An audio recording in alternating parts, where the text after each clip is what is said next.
Hey guys, this is Vol. Yes, I am back. Been on hiatus for a while.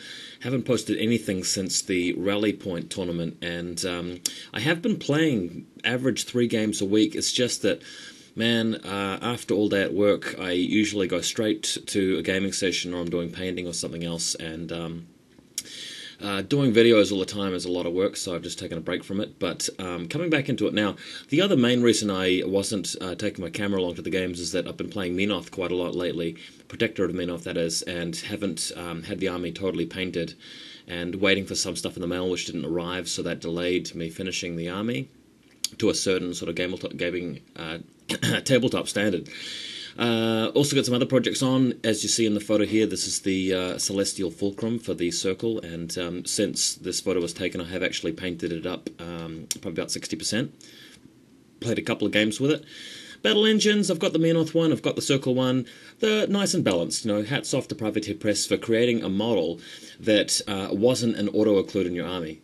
With Games Workshop, it's kind of like if they release a very expensive model, they create powerful rules so that you almost feel like you have to have it in your army to compete, whereas it's not the case with Privateer Press. If you just can't afford these models, you can actually make do, and you probably want to actually not include them in tournaments most of the time just because they don't synergize with your caster as powerfully as jacks and infantry often do. But anyway, I've been having a lot of fun, and looking forward to the end of this month where there is going to be a tournament called ValleyCon, which is a very interesting 40-point 2-list tier list only tournament. So a lot more about that in the next couple of weeks. But today, let's go to the next photo. I'm going to be playing a game with my Protectorate of Menoth army against Lee, who plays Cryx. You guys have seen him in a number of battle reports against me before. And a thing I love about Lee is that he plays Cryx, the toughest faction. He plays them the same way on the table as he does on paper. He knows very well what is really powerful about Cryx, and he just sort of implements that, and that's how he plays. And I really love that because it's a very challenging thing to come up against, and you can sort of see how your playstyle works against a very sort of what works on paper sort of build and playstyle. Now, looking at my army, I've still got proxies. I've got a minimum unit of exemplar errants, and the unit attachment hasn't arrived in the mail for weeks and weeks, so I've proxied with Doom Reaver and a mini from another miniature range, Rhupert miniatures. Everything else in the army I think I've got is legit, except for one of my Vassal Mechanics, which is actually a Druid Waldstalker leader model, so that's about it, really. So the tabletop is set up, and the scenario is close quarters. The Cryx have taken first turn of first deployment. It's going to be pSkarre against Harbinger. The casters I play with Menoth are generally the most powerful ones, Harbinger and Prime Severus. I love Severus because of his name, Grand Scrutator. Severus, and obviously I put a little bit of pSkarre because he came with the 2-player battle box, which I of course bought. So take a look at the army list in the video description if you want to know a bit more about what was actually on the field. Next photo, just a bit of a show off here of my battle engine. My color scheme here is basically to spray white and then paint over with a thin layer of Ayand and Dark Sun, which is the what's it called? I'll just pick up the paint in here. It's a foundation paint from Games Workshop, and then I just wash quite heavily with Devlin Mud and Griffin Sepia, and in some cases Badab Black. And with the purple, I just do it the same way that I did with my Warhammer High Elves. That's Lich Purple and highlighted with lots of Skull White and a little bit of Leviathan Purple wash in there. So here's how the army's looking. Quite like the Avatar's sword as well, which is basically just a wet blend with, painting it orange and then just splashing yellow on it as the paint is still very, very wet, and it just sort of, as it sets, it sort of just goes all swirly, which is quite cool.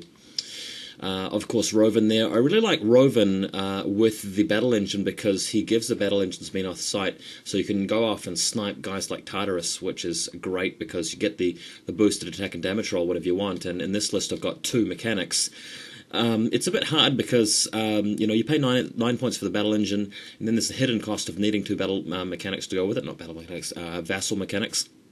But the upside is that they can be used to heal the Avatar as well, and the Avatar is such a high priority target for the enemy that if you can repair his sword or his movement, sometimes that can make a huge difference in your game position.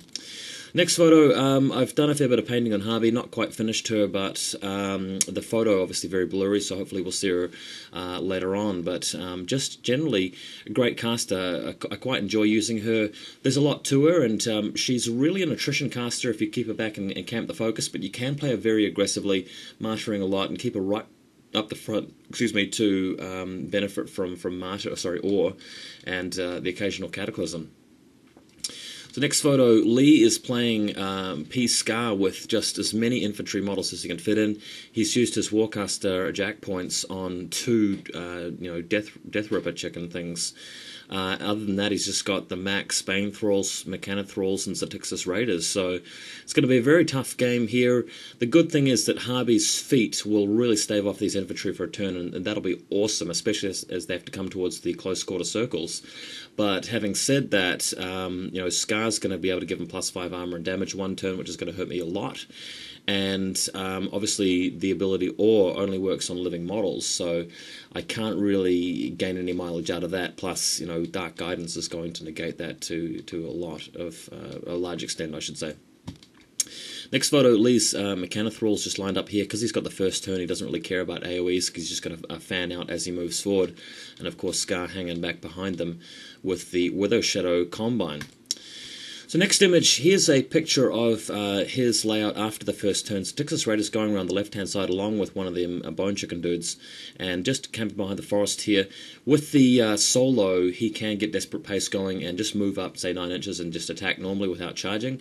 And one thing I've got to watch out for is feedback on one of my jacks, so that's a real problem. Skar's also got a magic spell which allows him to cause damage directly to Harvey by damaging the jack. So I might have to use Spell Ward, or whatever it's called, the spell shielding ability from the choir.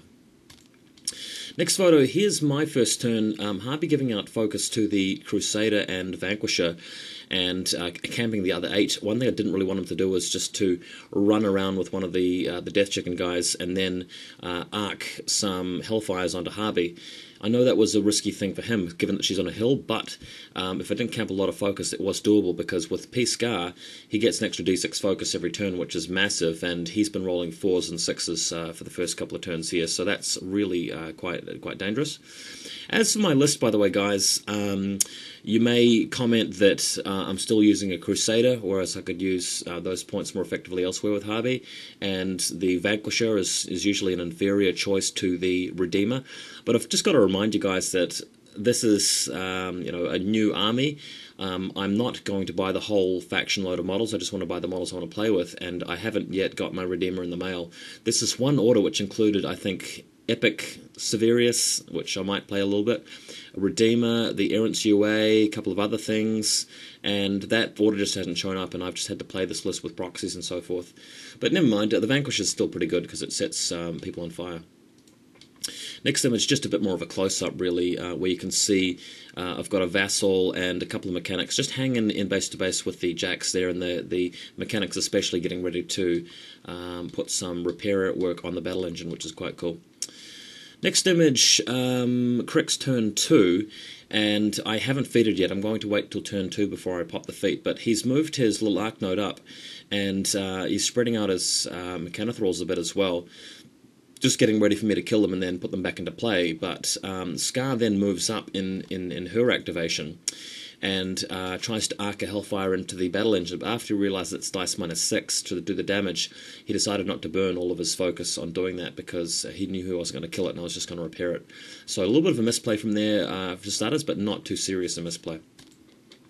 Next image, the Bane Thralls activate and just move all the way over here, coming very close to my lines, and Tartarus hanging up on the hill. Thinking of moving the battle engine over there to snipe him, but it's going to be a bit harder with him on the hill.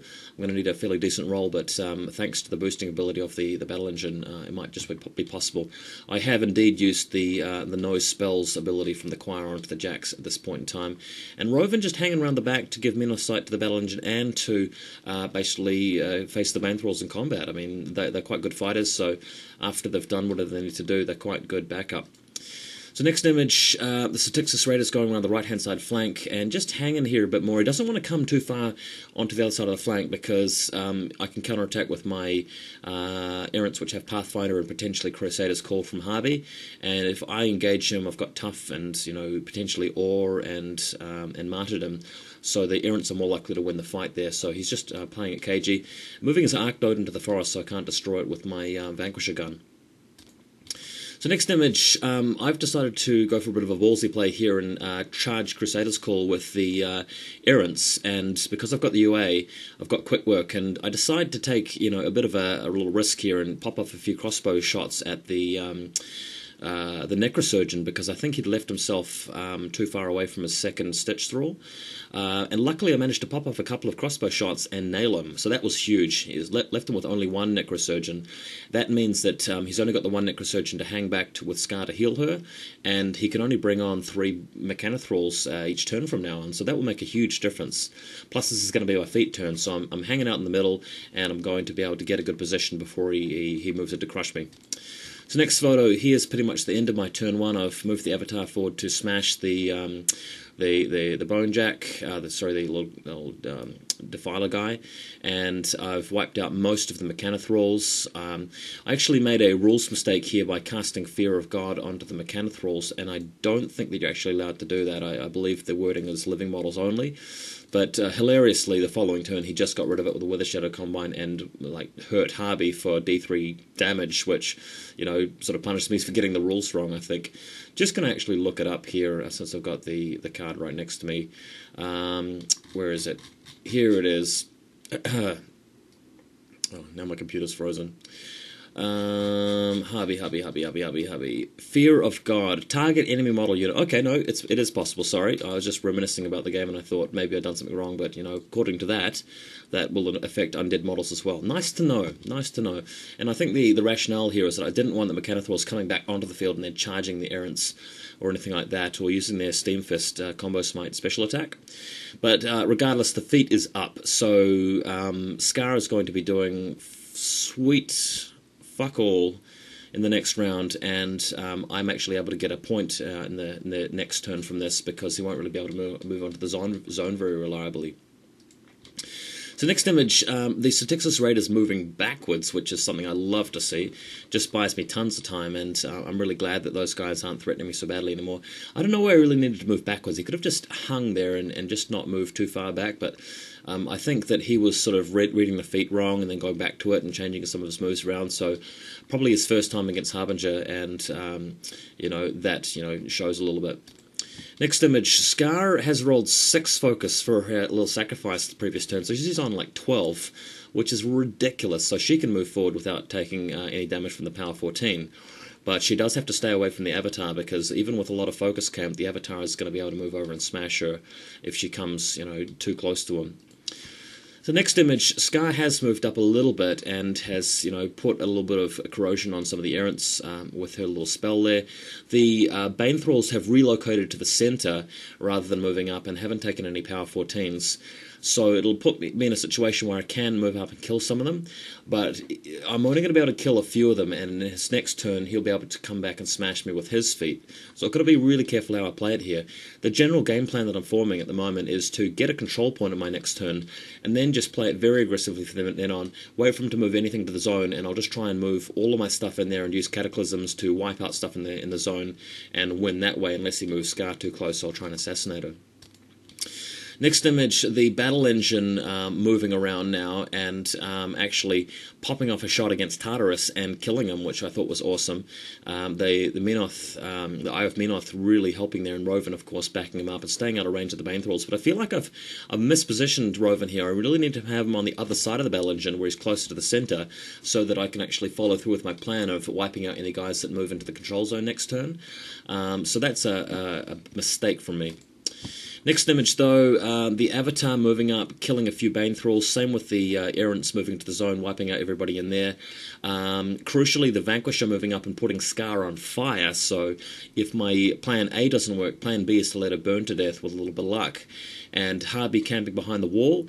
And importantly, Gaze of Menoth up on the Avatar and enlivens. So hopefully that will be a good enough play to allow me to not lose the Avatar, pull him back a bit, and then use the Avatar to sweep everything out of the zone.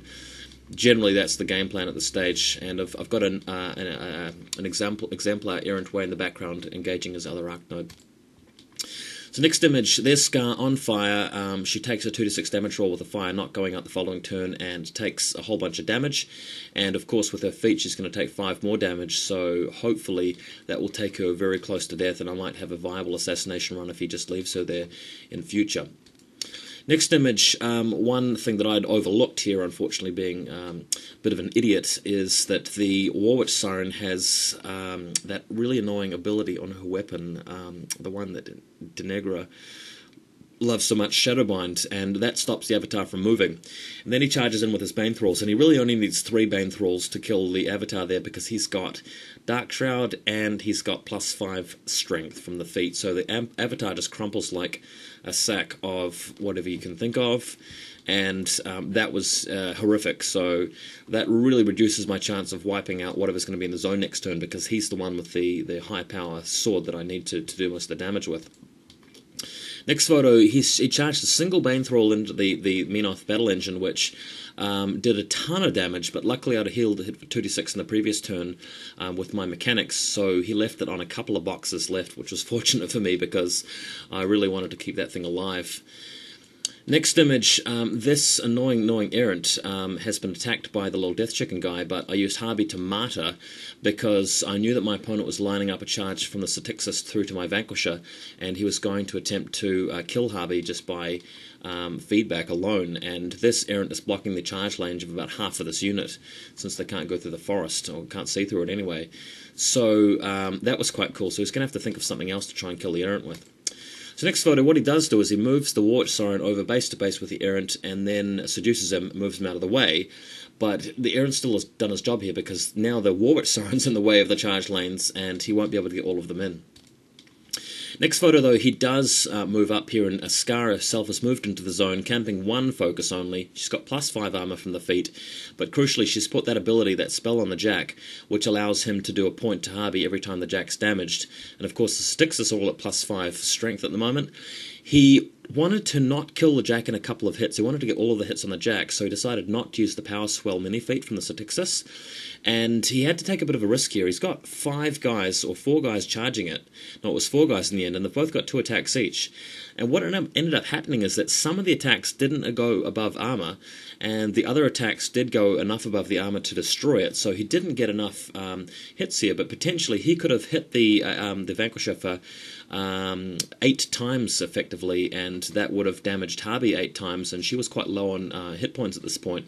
So that could have actually won the game for him right there, but luckily, and I don't think there was too much luck involved here.